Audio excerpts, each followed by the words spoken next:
Learn English through stories. Back in the 15th century, in a tiny village near Nuremberg, lived a family with 18 children. 18. In order merely to keep food on the table for this mob, the father and head of the household, a goldsmith by profession, worked almost 18 hours a day at his trade and any other paying chore he could find in the neighborhood. Despite their seemingly hopeless condition, two of the elder children, Albrecht and Albert, had a dream. They both wanted to pursue their talent for art, but they knew full well that their father would never be financially able to send either of them to Nuremberg to study at the academy. After many long discussions at night in their crowded bed, the two boys finally worked out a pact. They would toss a coin. The loser would go down into the nearby mines and, with his earnings, support his brother while he attended the academy. Then, when that brother who won the toss completed his studies, in 4 years, he would support the other brother at the academy, either with sales of his artwork or, if necessary, also by laboring in the mines. They tossed a coin on a Sunday morning after church. Albrecht Dürer won the toss and went off to Nuremberg.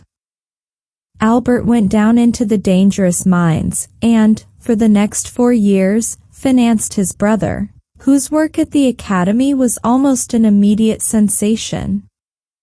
Albrecht's etchings, his woodcuts, and his oils were far better than those of most of his professors, and by the time he graduated, he was beginning to earn considerable fees for his commissioned works.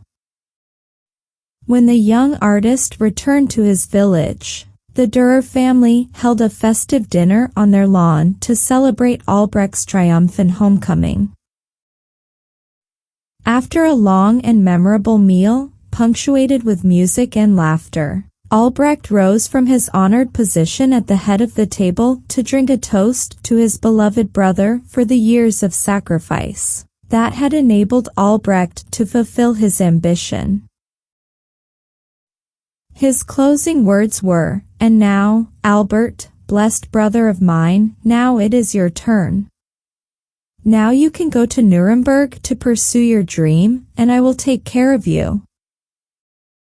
All heads turned in eager expectation to the far end of the table where Albert sat, tears streaming down his pale face, shaking his lowered head from side to side while he sobbed and repeated over and over, "No, no, no, no."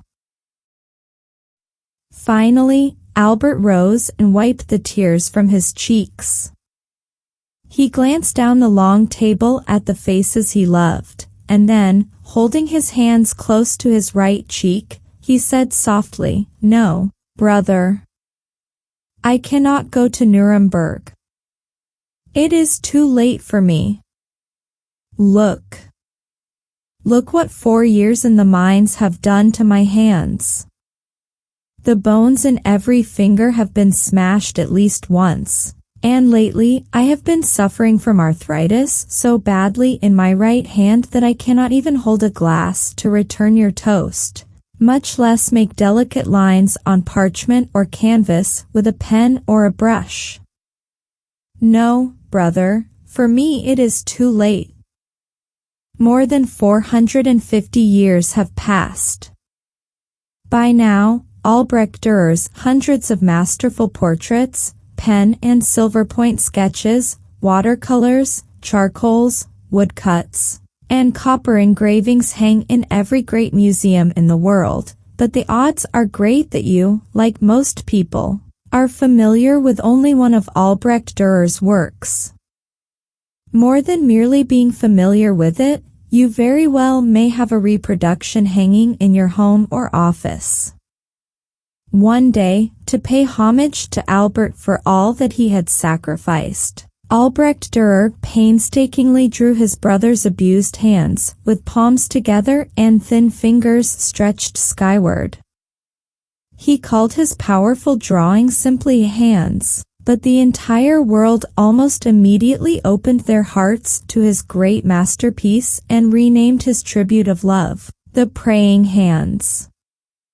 The next time you see a copy of that touching creation, take a second look. Let it be your reminder that no one ever makes it alone. Let's have a look at the meaning of the words or phrases used in this story. You can take a screenshot of them.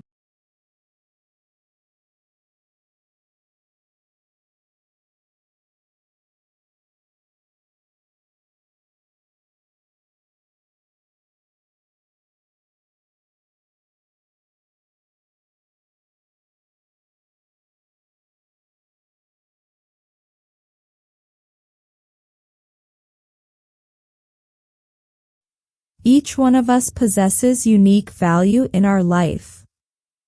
We have to utilize it in the place where it is most valued. Because we are not given importance in some place or by certain people does not mean we do not have value in our life. We have to keep exploring